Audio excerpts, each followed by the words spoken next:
Solverde.pt. São muitos anos.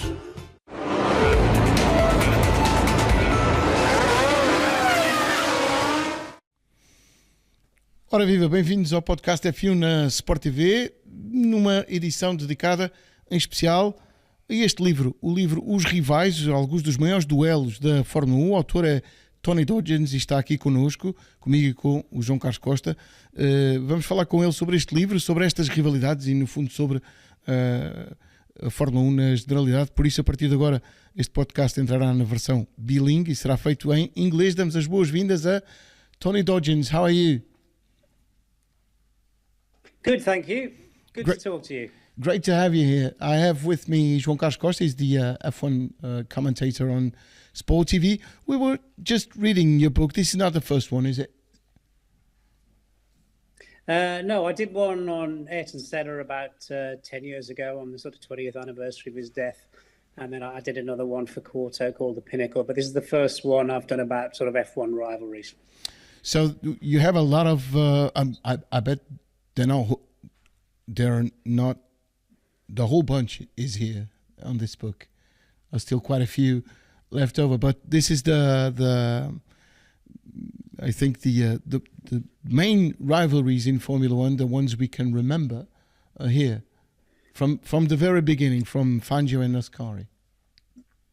Yeah, I tried to pick a few from each sort of decade, you know, throughout the 70-odd years of the World Championship and the memorable ones.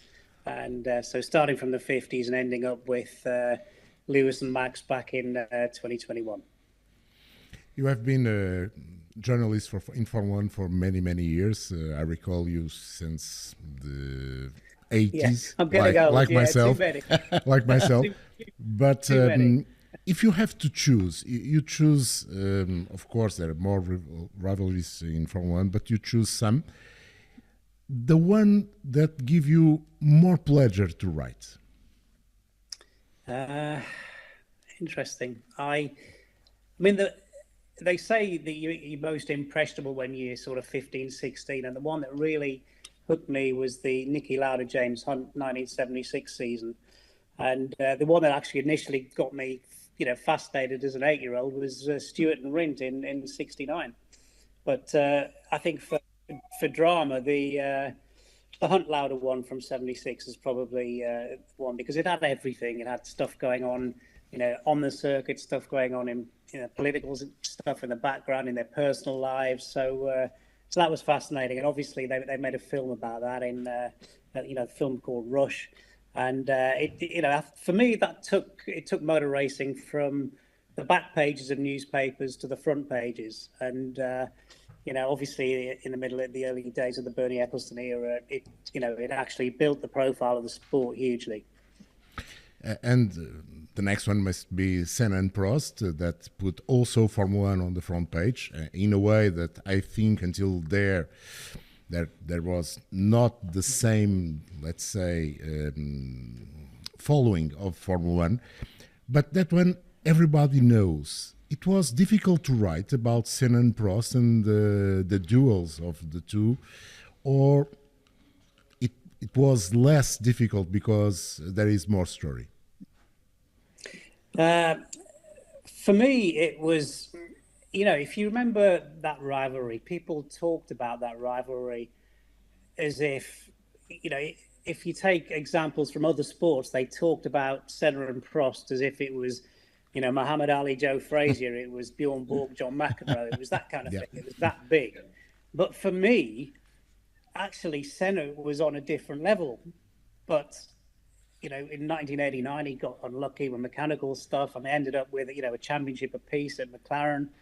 But obviously, there was the incidents, the end of the season and everything. But, you know, for me, Ayrton was on a different level. And if you look at it, you know, the qualifying, you know, he had qualified him on average by almost like, you know, 0.7 of a second a lap. Whereas, you know, these days, they're within hundredths, the top guys, you know. So, yeah, that might be a bit unfair in the eyes of, you know, the Prost side of the scenario. But for me, it was fascinating on a personal level, but in terms of performance, you know, I had Senna on a different level.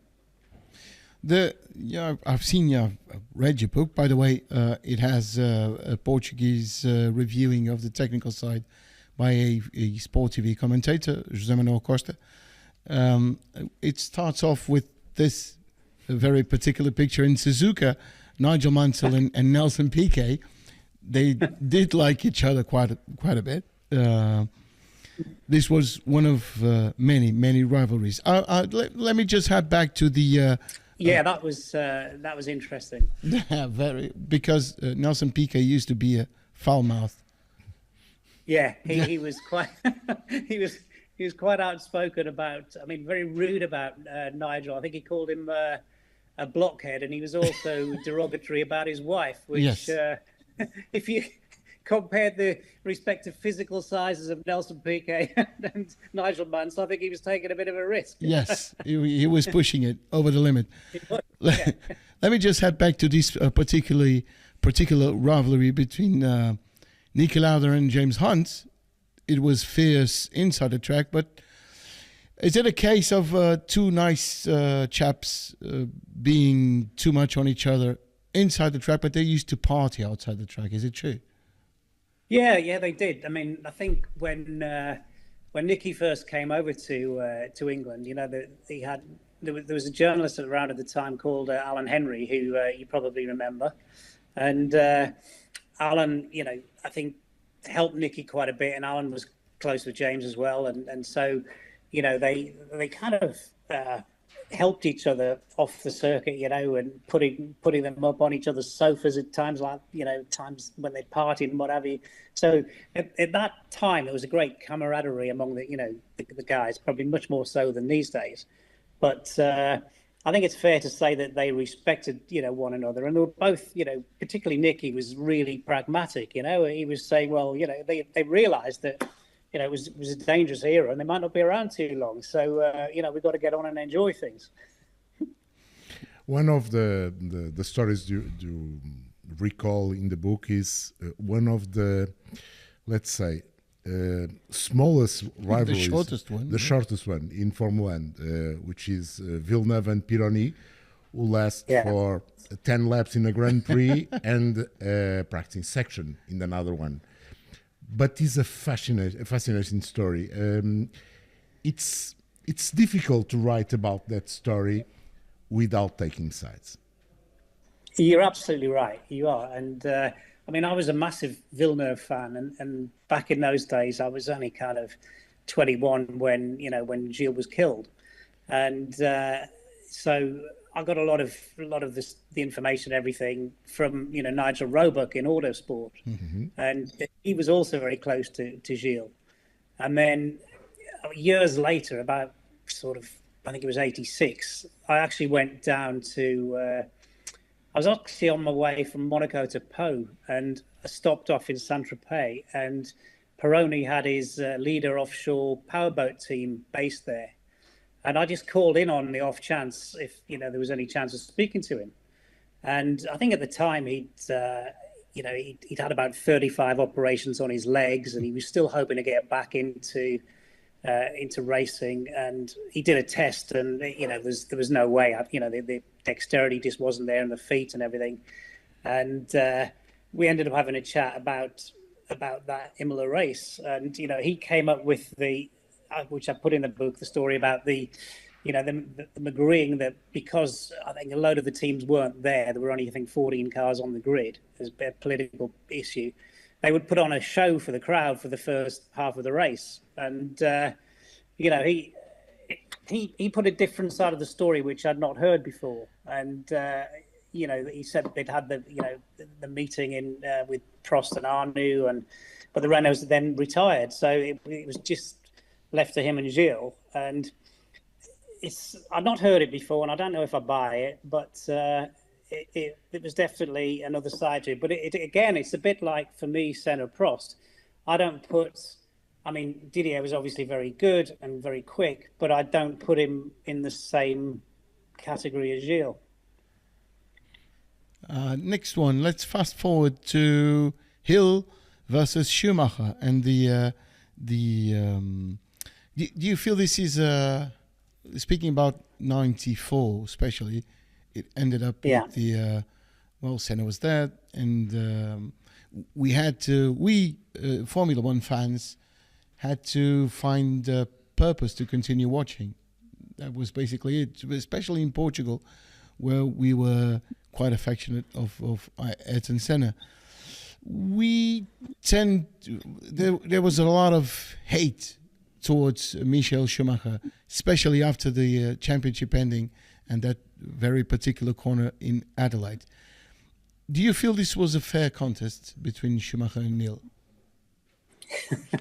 It depends what you mean by fair. I think I again put Schumacher in the absolute top echelon of drivers, and to me, the fact that it came down to a final race was almost unbelievable because, Schumacher was effectively removed from 25% of the championship because he was disqualified from Silverstone, which, all right, there was the black flag incident, but he'd been told to ignore it by the pit wall while they were arguing with the stewards, and he was then, banned. He was effectively removed from 25% of the championship. So I even though I'm British and Damon Hill's British and I've known Damon since he raced in Formula Ford, as a fan and an enthusiast, for me it would have been a travesty if Damon had won the championship day. And about Schumacher, you have two stories here, the one with Hill and the other one with Mika Hakkinen. And in the middle, there's another one with Jacques Villeneuve. This is three sides of the same man, Michael Schumacher. Do you feel that? Yeah. He, I think the incident with Villeneuve. I mean, Jacques, he knew there's no point sitting behind the Ferrari, and there was effectively one place you could overtake, which was down the inside of that sort of second gear corner that he went for it. And I'm not sure Jacques would have made the corner, but Michael, I think, he panicked and his instinct was to turn into him, and he paid the price. I think he was one of these guys that's ruthless. I mean, people say Senna started it. He was the first person to drive like that, and of course in the 60s and 70s you couldn't drive like that because you were effectively driving a mobile incendiary bomb, and you had fuel tanks either side of you. And if you had a big shunt, you're going to go up in flames half the time. So they were aware of that, and I think they cut each other more slack. But as soon as people started building carbon cars that could withstand all sorts of big impacts, the driving became a lot tougher and a lot more ruthless. And I think Michael took that to extremes sometimes, as some would argue that Ayrton did. But I think he had no qualms about initiating a bit of contact, put it like that. Now, I just want your insight on three hidden rivalries, or let's call it F1 driver duels that didn't really make it into rivalries. Ayrton Senna and Eddie Irvine. Ayrton Senna and who? Eddie Irvine. Ayrton Senna and Eddie Irvine, yeah. Japan 93. Yeah, all right. That was kind of, I think that was Ayrton not being able to cope with the fact that Eddie hadn't respected him enough and had the audacity to try and repass him. I think when they were on different kinds of tyres, and it actually came to blows in a team back room at Suzuka, and one journalist actually got the whole thing. Adam Cooper got the whole thing on tape, and that was published. So in the end, Senna threw a punch and everything, and I remember Eddie, saying afterwards that he'd lost respect for Senna, and that he thought Schumacher was perhaps the main man now. But then in '94, the first race of '94, in Interlagos, when Michael won the race and Ayrton spun trying to keep up with him, they both lapped Eddie at around half distance, and after the race, Eddie'd also been involved in a thing with Jos and Eric Bernard, and there'd been a big shunt. And I was writing that story on the plane on the way back, and Irvine came and sat down right next to me, starts looking over my shoulder to see what I'm writing, and he'd been given a one race ban, and then he didn't want to talk about that. All he said was, Jesus, he said, when those guys went past me, he said, I couldn't believe it. He said how Senna was anywhere near that Benetton, because I think at the time he was about 3 or 4 seconds behind. He said how he was anywhere near him, I will never know. He said the Benetton was like a magic carpet, and he said that Williams was all over the track. It was bouncing all over the place, and he said how on earth he was halfway into the race and was still within about 3 or 4 seconds of that Benetton, he'll never know. And I think he had any respect that he had for Senna, any respect he'd lost for Senna was back again. Right, next one. Michael Schumacher storming into McLaren pit after going after David Coulthard. Yeah. Well, obviously know DC pretty well, and he remembers that. And, it was this Michael again, I think, there's no compromises with him, and he wanted to know what the hell somebody was doing on the racing line at 56% throttle, even if it was teeming with rain.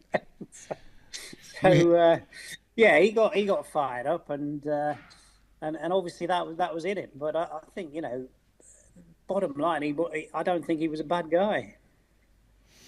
No, David Coulthard, we had him here in our podcast. A great guy.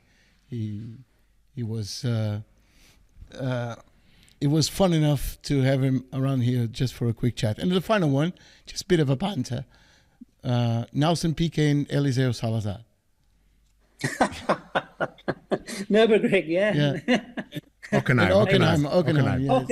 Hockenheim, 82, if I remember. And Nelson's, I'll put it this way, I don't think he would have scared Conor McGregor as an MMP. Very nice. Just a bit of a laugh. The last two rivalries you put in your book involve Lewis Hamilton. First with Nico Rosberg, and the last one with Max Verstappen. Do you feel the same intensity that we can find in Lauda, Hunt, in Prost, Senna? Yeah, I think particularly the not so much the Rosberg one, because I think that not to do a disservice to Nico, but I think that the engine failure he had in Malaysia was a big deal there, and tipped it in his favour. But it was a great effort. But I think the intensity of the Hamilton rivalries with Alonso first, and then which led to the team effectively imploding with the Spygate and all that kind of thing. That, and then the intensity of the rivalry with Verstappen was definitely on the same level as kind of Senna Prost. The sort of end of the 2021 season with the sort of brake test and that kind of thing, and they're coming together. I think they had one in Monza, and Hamilton. What was for me, Hamilton was very lucky to get away with Silverstone with having Verstappen off for the first corner, and of course the car was so superior to anything else that he could have the penalty and still win the race and take away a 32-point swing in the championship. Which to me was kind of ludicrous. And I think that even though the FIA got it badly wrong in Abu Dhabi, for me Verstappen deserved that championship. If let's go out of the book and talk about Tony Dodgins, the journalist Tony Dodgins, the Formula One fan. You also do, for me, the best annual review in book, the Autocourse book. At the end of, it's fantastic. I think it's the best way to recall each year. If you have to choose a moment in your career or even as a fan that give you the biggest smile in your face, you choose what? One moment. One moment. It's not easy, I know. Some time ago, someone put the same question to me. God, I don't know. I thought we were being mild. It's a tricky one. there's just it's such a rich tapestry to choose from that God, I don't know. Okay, for me, it kind of a bit of an emotional moment, if you like, was 93. The last race of 93, when Senna won in Adelaide, and you kind of knew that era was coming to an end. Prost had retired. And then they had him up on, Tina Turner had him up to simply the best and all that kind of stuff. And you kind of knew that, you'd seen something extraordinary and it wasn't going to be there anymore.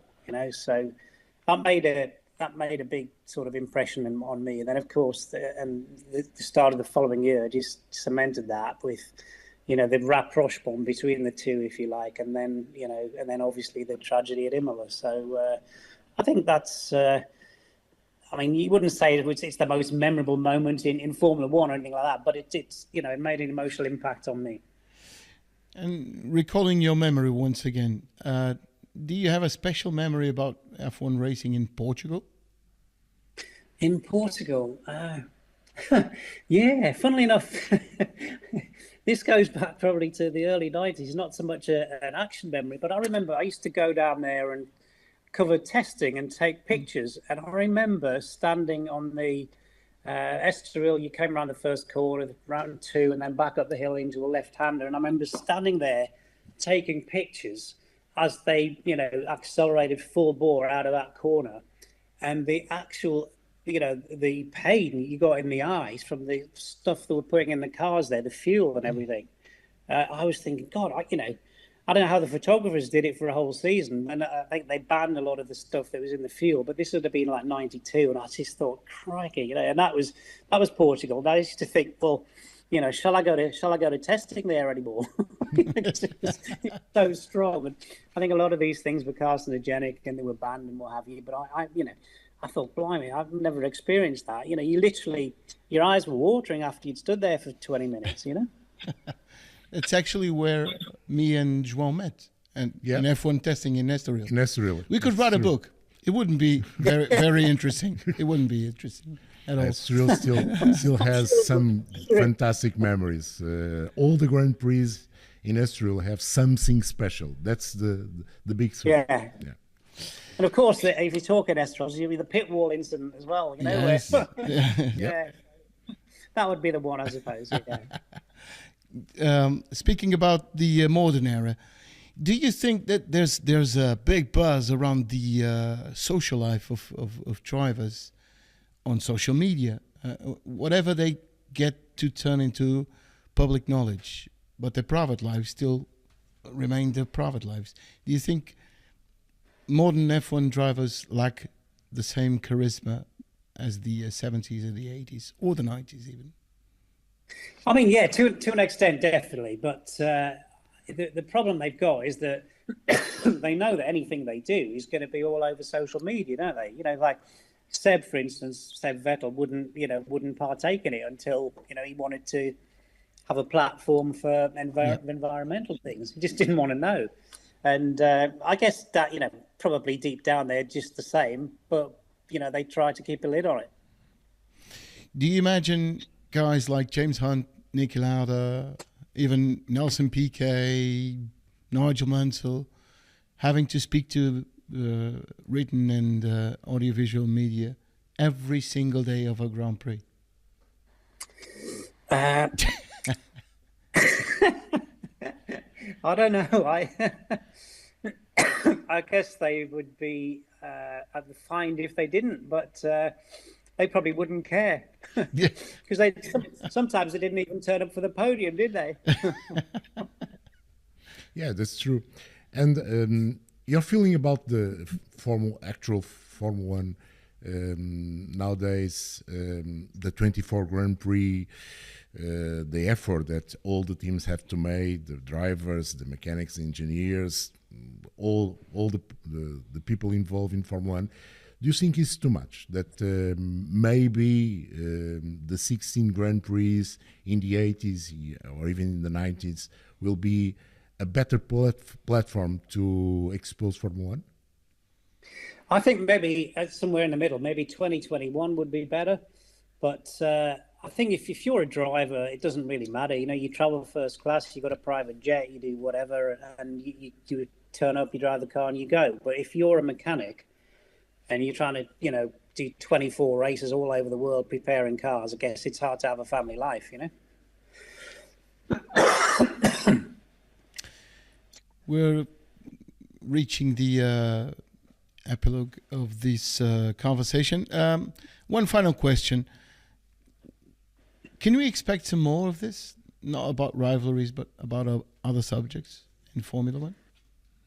I've done one, I've done one called F1 Legends, and I actually wanted to do one about F1 controversies. Wow. But might need a good lawyer. Bring that one. Bring that one. Yes, just bring it on. This will be a very nice Christmas gift if you're wondering about one. I know I will. Thank you for your time. I wish we could do this more often. Thank you for your time. And anytime. More than happy to speak to you. Really enjoyed it. Thank you. Very nice. Thank you so much. São as nossas despedidas. Obrigado ao Tony Dodgins por ter estado connosco. E já agora, este livro, Os Duelos, os Rivais, melhor dizendo, os maiores duelos da Fórmula 1, está a vender todas as plataformas de venda de livros. Uma sugestão de presente de Natal. Obrigado ao Tony Dodgins, ao João Carlos Costa por ter estado connosco neste F1 na Sport TV. Um abraço.